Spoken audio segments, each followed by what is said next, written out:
Hey guys, so I have been dying to talk to you guys about the research that I've done on hardware wallets. I mean, hardware wallets like drive me crazy on like a philosophical level.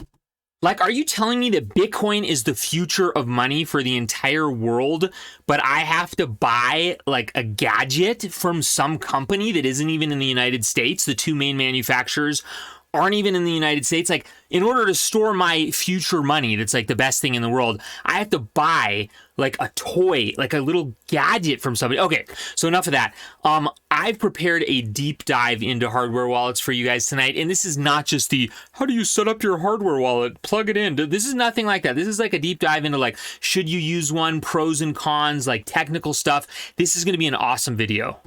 First thing to note, guys, is that hardware wallets are not 100% secure. This was a scam that was going around last year where scammers would intercept your package from the hardware wallet manufacturer or Amazon, and they would tamper with your device, put in a different letter with your device, and you would get a false ledger device, and then they would scam you out of all of your crypto. They even got 272,000 contact information, emails, addresses from actual ledger users and sent them all a package that said, your ledger is defective, we need to replace it.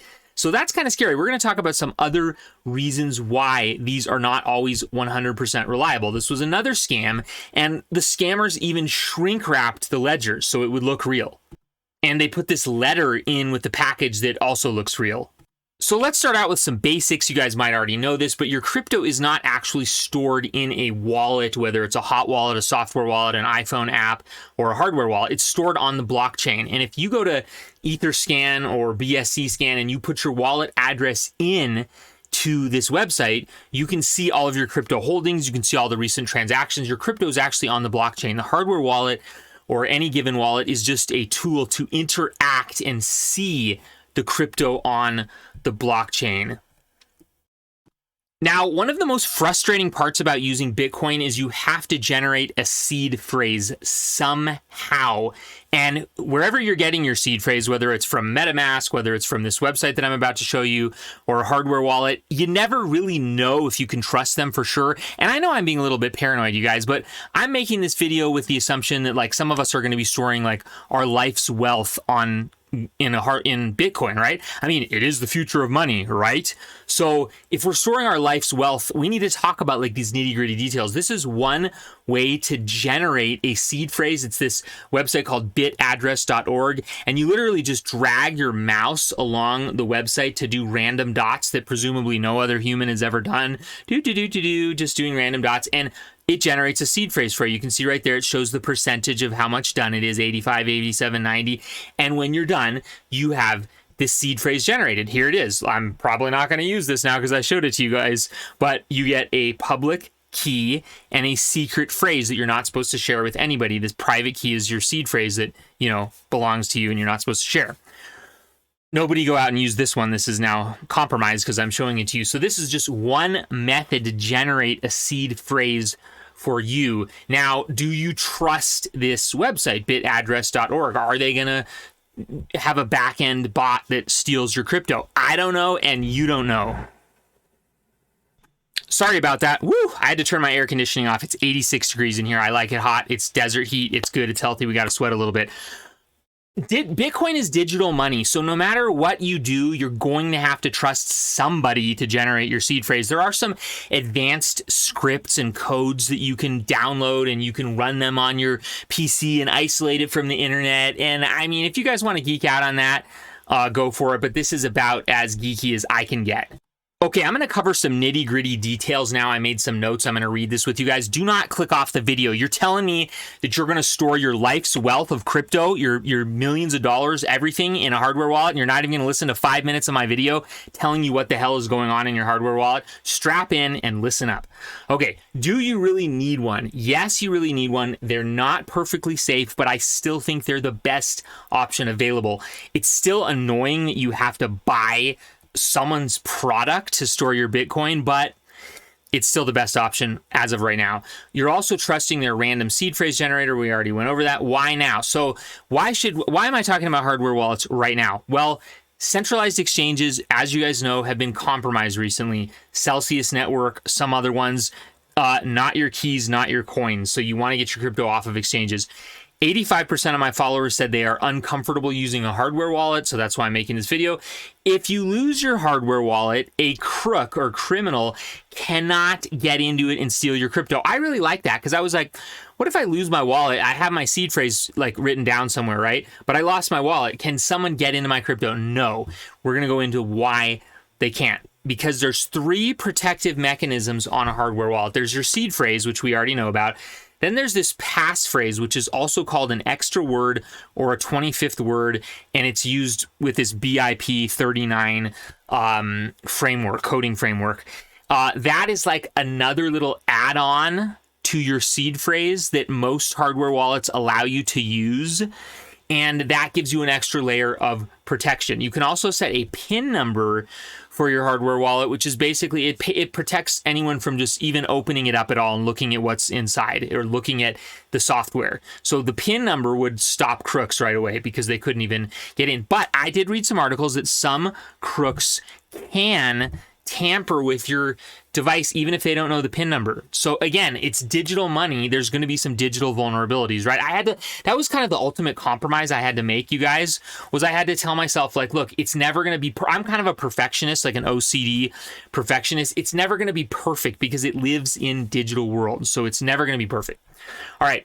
The passphrase also allows you to do something that I thought was kind of cool. It allows you to create hidden wallets within your hardware wallet for plausible deniability. If you don't know what plausible deniability is, it's where if you were being extorted or a gang member, somebody was like holding you up at gunpoint and they said, let me have all your crypto. And you said, oh, I don't have any crypto. And they didn't believe you. They said, I'm going to kill you if you don't give me your crypto. Then you could open up your wallet, get them into one of these hidden wallets that has like $500 of crypto. You wouldn't keep your wealth on that hidden wallet. You would just keep a little bit in there, and you would say, I only have 500 here, and you transfer it to him, and then he lets you go, and he doesn't kill you because he thinks that you gave him your crypto. And meanwhile, there's another passphrase, because each wallet can have multiple passphrases. There's another passphrase, or you can have as many as you want per wallet, where you actually keep your real crypto, right? So that's kind of cool. I did not know that. I like that. That's a neat thing about hardware wallets. Let's keep moving down the list here. Okay, you do have to install desktop software on your laptop to use a hardware wallet. Now, of course, we don't really love that because it's software. It could be tampered with. It could be hacked. But it does provide one layer of protection because in order for that software to give your crypto away, it has to be happening on your physical laptop. It has to be keystrokes that you're pressing on your physical laptop. So a lot of articles said that even if there was malware on your computer, likely people still could not compromise your hardware wallet. I did like that. Okay. So let's see here. I wanted to make a general note that some hardware wallets like Trezor can actually connect and interface with hot wallets, software wallets, iPhone wallets like Exodus Wallet. I don't like that, right? Like that just to me is, you might call me crazy, but I'm ultra conservative. I don't like to lose money. First rule of investing, don't lose money. Second rule of investing, don't forget the first rule. So I'm going to recommend not connecting your hardware wallet to these possible connections or interfaces. I just don't do it. Okay, if you're new or you just want to diversify, possibly use multiple hardware wallets. You guys already know this is basic security, right? Use multiple exchanges, KuCoin, Coinbase. Spread your wealth out on multiple wallets, different brands of wallets. Put them in different locations, just so all of your eggs aren't in one basket. Okay, disadvantages to hardware wallets. This is an important one, right? You really are your own bank, right? So you're taking all the responsibility of your crypto into your own hands, putting your seed phrase in a safe location, knowing what your passphrase is, knowing what your PIN number is. Remember, we said there were those 3 levels of security. You can really get screwed. You can lose your hardware wallet, even though you can restore it. I'll go into that in a second. But you forget your PIN number. Like, there's just stuff that can happen, right? So you are your own bank. There's that story of that guy who downloaded a malware from the Apple iPhone App Store. Somehow they let it in the App Store, and he lost all of his crypto. So you are your own bank. If you download the wrong program and give him your seed phrase, you're screwed, right? Possible scams or software glitches, wallet makers going out of business. Now, this is an interesting one. Like, what if your Trezor or your Ledger company goes out of business and you need a new wallet, right? Like, so that's what another thing that bothers me about these hardware wallets is we're like relying on these companies 100%. But again, there is no perfect option. I'm a perfectionist. I thought this was interesting. I'm going to show you guys this. This is really interesting. What happens if your Bitcoin client, your hardware wallet, or that website that I showed you, this bit address generator, what happens if it generates 2 seed phrases that are the same? And like you end up with like Joe's seed phrase from like, you know, a different country across the world, right? It could happen because it's random, but this was crazy just how unlikely it was. It would be this huge number, 1,461, whatever. I looked up what that number was and it was like quadrillion, duodillion, cinctillion, you know, one of those crazy numbers. It was like more atoms than there are in the universe. So that's a little bit of trivia. Did you know that there are more possible seed phrase combination than there are atoms in the universe? Crazy, right? Interesting bit of information. Okay, now Trezor obviously agrees with me that security is an issue and a potential thing. So they have this canary file on their website that tells you, like a canary in the coal mine, if the Trezor company or employees or hardware or anything has been compromised, right? Because what if Trezor, I mean, wouldn't you think Trezor would be a big target for terrorism? What if some terrorists go to the Trezor plant, the manufacturing plant, with machine guns and they say, we need you to install all of this malware in your outgoing Trezor packages that are going to retail consumers, or we're going to kill you, right? Like that could happen. So they have this canary file and it has all these code words and interesting things. It's literally like James Bond stuff that says we're safe, our company's safe. And they also say if we stop putting out these canary notes, then you know we've been taken hostage, right? But I'm like, well, wait a minute. If you stopped putting out these notes, then wouldn't the scammers or the terrorists just hold you up with a machine gun and say, put out the note? But I just thought this was interesting. If you guys want to go read this and see that there's this whole James Bond, what if there's machine guns breaking into the vault letter that they update all the time. This one was May 11th, 2022. And so it says like, we're safe. We haven't been hacked. It's interesting. All right. The 2 major brands of hardware wallet are Ledger and Trezor. I do have referral links in the description below. Some of them offer discounts. Please use them. It supports me. It supports the channel. I did all this research for you guys for free.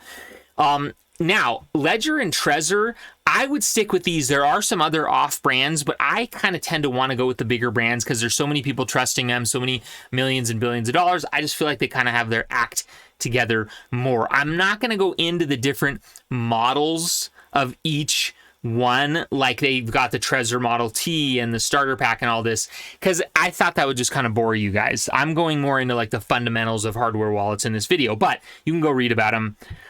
Now, this was something that was interesting. So Trezor is located in Prague, not the United States, which I think has pros and cons. The United States is so overregulated. Maybe we don't want to use companies from the United States.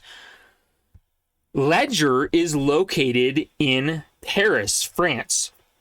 So I just bought a Ledger and they're shipping it from France. Now you might just say like, why don't they have a distribution center in the United States? Well, that's a good question. I think they're pretty smart to ship it right from France. Here's their models that you guys can look at while I'm talking to you about this, because if they shipped it from a US distributor, that's one more layer of scammers that could break into their distribution plant in Atlanta, Georgia, or New York, or wherever, and tamper with it, right? So they've got operational security on the mind. They are aware that people might be putting their life savings on these. And so I like to see that awareness going into this. So anyway, I really hope you guys enjoyed this deep dive, because I put a lot of time and research into this, and I can tell you guys right now, this is not a video you're going to see from anyone else. Have you ever seen a video from like this from anyone else that goes into all this fundamentals? Raise your hand, comment, like, share the video, help me out, and let me know if this was a good video. Please go follow me on Twitter at Brian Ross Wins. I'm going to be doing a part 2 of this hardware wallet video, so also subscribe to me on YouTube. Thank you guys so much for watching. Everybody have a great day.